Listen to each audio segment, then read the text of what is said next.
नमस्कार साथियों, NCERT solution में आज हम 6th क्लास की ज्योग्राफी का book chapter number 6 major landform of the earth इसके क्वेश्चन आंसर करेंगे। इस चैप्टर के अंदर हमने माउंटेन, प्लेट्यू और जो प्लेन है यानी कि पर्वत, पठार और मैदान इसके बारे में पढ़ा। तो आइए इस चैप्टर के क्वेश्चन आंसर करते हैं। What are the major landform? जो मेजर लैंडफॉर्म है वो कौन से हैं? जैसा हमको पता है कि जो मेजर लैंडफॉर्म है वो है माउंटेन, प्लेट्यू और प्लेन। जो तीन है ये हैं। Question number 2, what is the difference between mountain and plateau? जो माउंटेन और प्लेट्यू है उसके अंदर क्या डिफरेंस है ये हमने बताना है। तो डिफरेंस की बात करें, सबसे पहले माउंटेन की बात करें तो mountain is any natural elevation of the earth surface. तो जो माउंटेन है वो कोई भी नेचुरल जो एलिवेशन है वो हो सकता है, यानी कि उसकी चढ़ाई की बात करें तो वो तिरछी हो सकती है, खड़ी हो सकती है, बिल्कुल उसकी जो ढलान है वो। It is considerably higher than the surrounding area. तो जो माउंटेन है वो अपने जो सराउंडिंग एरिया होगा, उसका आसपास एरिया होगा, उससे वो ऊंचा होगा, उससे वो हाई होगा। माउंटेन है पीक। जो माउंटेन है उसकी एक चोटी होगी, उसकी एक पीक होगी।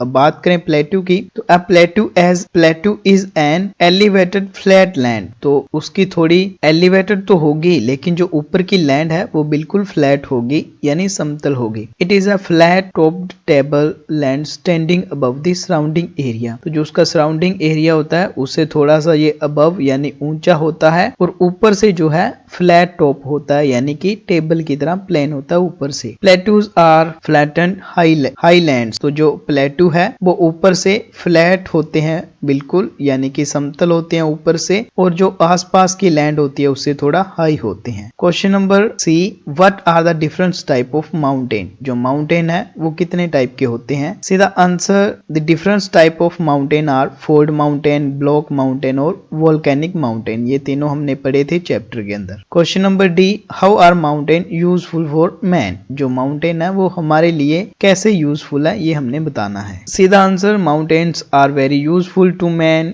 in the following ways. The mountain are storehouse of water. Many rivers have their source in the glacier in the mountain. जो mountain है वो स्टोर हाउस है वाटर के, क्योंकि उनके ऊपर बहुत सारी जो नदियां हैं वो निकलती है यहाँ से जो ग्लेशियर है उनमें। Mountain have a rich variety of flora and fauna. तो माउंटेन है उसके ऊपर फ्लोरा का और फाउना का अर्थ है जीव जंतु और जो पेड़ पौधे हैं उनकी वैरायटी यहाँ पे हमें मिलती है। बात करें नेक्स्ट की तो mountain provide an idyllic site for the tourist. तो जो टूरिस्ट है उनके घूमने के लिए अच्छी जगह है। Several sports like paragliding, hang gliding, river rafting, skiing are the popular in the mountain. तो ये सब भी जो स्पोर्ट्स से रिलेटेड एक्टिविटी है, गेम्स है, ये यहाँ पे की जाती है। The forest provide fuel, food, shelter and other product like gum, resins etcetera. तो यहाँ पे पता है आपको जो माउंटेन है वहां पे फॉरेस्ट होते हैं और फॉरेस्ट से हमें जो बहुत सारी चीजें हैं वो मिलती हैं। आगे question number E, how are plains formed? जो प्लेन्स हैं, जो मैदान है वो कैसे बनते हैं ये हमने बताना है। सीधा answer, plains are formed by the rivers and their tributaries. जो प्लेन्स हैं वो रिवर यानी नदियों और उनकी जो सहायक नदियां उनके द्वारा बनते हैं। The reverse flow down the slope of mountain and Erode them.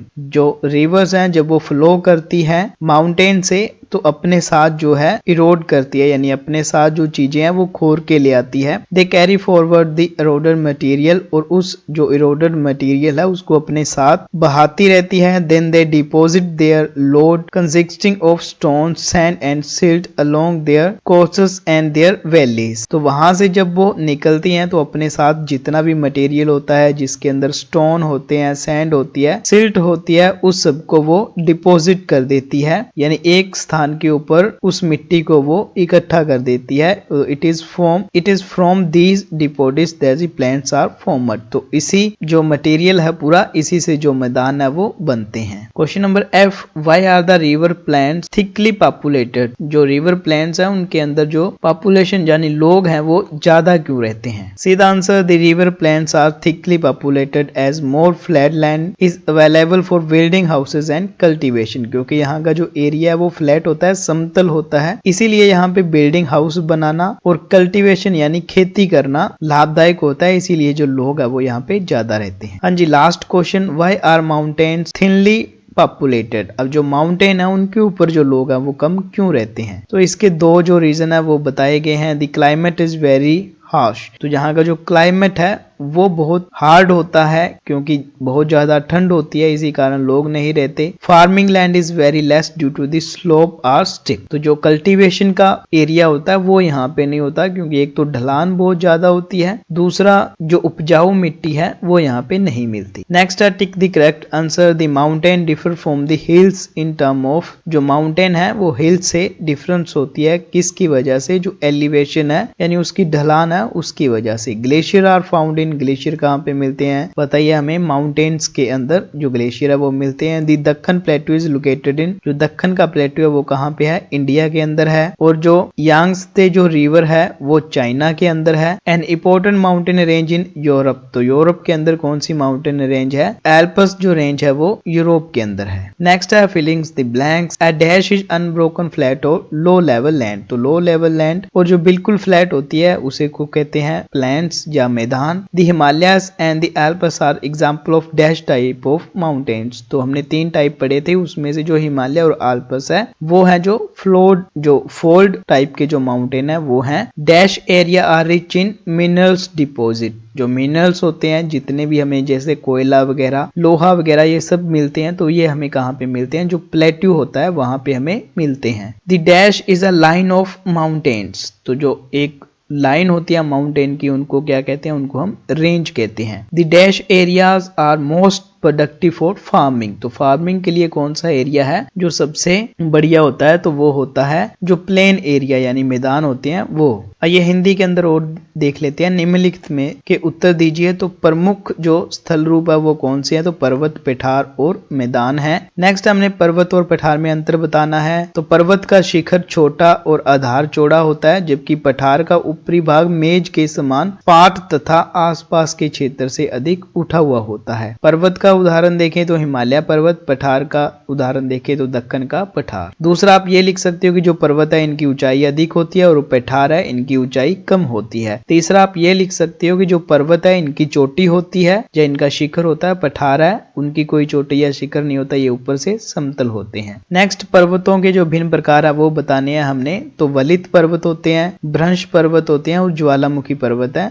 ये होते हैं। तो ये 3 टाइप है। नेक्स्ट है कि मनुष्यों के लिए जो पर्वत है वो किस प्रकार से उपयोगी है? तो आपको पता है कि पर्वत जल के संग्रहागार होते हैं। बहुत सी नदियों के स्रोत पर्वतों में स्थित हिमानियों में होते हैं, यानी कि बहुत सारी जो नदियां हैं वो पर्वतों से निकलती हैं क्योंकि पर्वतों के अंदर जो ग्लेशियर है वो होते हैं यानी बर्फ के भंडार होते हैं। पर्वतों से प्राप्त जल द्वारा बिजली उत्पन्न की जाती है। पर्वतों से प्राप्त जल सिंचाई और पीने के लिए प्रयोग किया जाता है। पर्वतों में अलग अलग प्रकार की वनस्पतियां और जीव जंतु पाए जाते हैं। पर्वत पर्यटक को बढ़ावा देते हैं, यानी कि यहाँ पे घूमने फिरने वाले जो लोग हैं वो आते हैं। नेक्स्ट हमने बताना है कि जो मैदानों का निर्माण है वो किस प्रकार से होता है। तो नदियां और उनकी सहायक नदियों के द्वारा मैदान बने हैं। नदियां पर्वतों के ढालों पर नीचे की ओर बहती है तथा उन्हें अपर्दित कर देती है, यानी कि जो पर्वत है उनको खोर देती है। वह अपर्दित पदार्थों को अपने साथ आगे की ओर ले जाती है और अपने साथ ढोए जाने वाले पदार्थों जैसे पत्थर, भालू और सील्ट को वह घाटियों में निक्षेपित कर देती है। इन्हीं निक्षेपों से मैदानों का निर्माण होता है। जैसे हम खेतों के अंदर पानी लगाते हैं और पानी के साथ मिट्टी आती है, वैसे ही जो नदियां उनके साथ मिट्टी आती है और वो मैदानों के अंदर इकट्ठी हो जाती है, उसी से जो मैदान है वो बनते हैं। नेक्स्ट क्वेश्चन, नदियों द्वारा निर्मित मैदान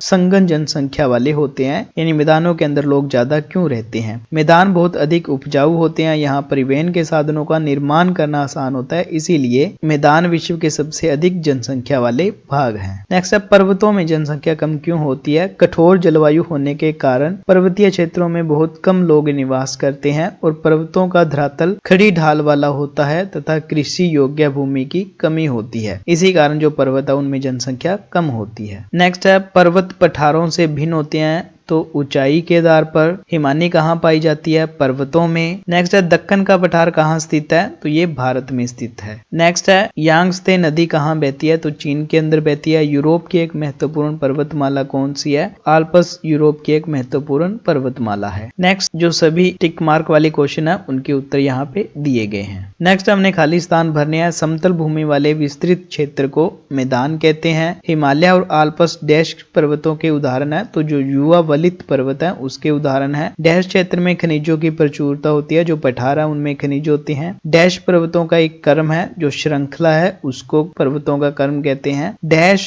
क्षेत्र कृषि के लिए सबसे अधिक उत्पादक क्षेत्र होते हैं, तो कौन से हैं? जो मैदानी क्षेत्र है वो वाले। उसके बाद दोस्तों एक मैप दिया गया है लास्ट के अंदर, जिसमें हमने हिमालय, रॉकी और जो एंडीज है वो पर्वत दिखाने हैं। तो हिमालय हमारे इंडिया के अंदर है, रॉकी यहाँ उत्तरी अमेरिका के अंदर और जो एंडीज है वो दक्षिणी अमेरिका के अंदर यहाँ पे है। उसके बाद तिब्बत दिखाना है, तो तिब्बत का पठार हिमालय के ऊपर यानी उत्तर के अंदर, नॉर्दर्न के अंदर है। इसी के साथ इस चैप्टर के क्वेश्चन आंसर यहीं पे समाप्त होते हैं। धन्यवाद।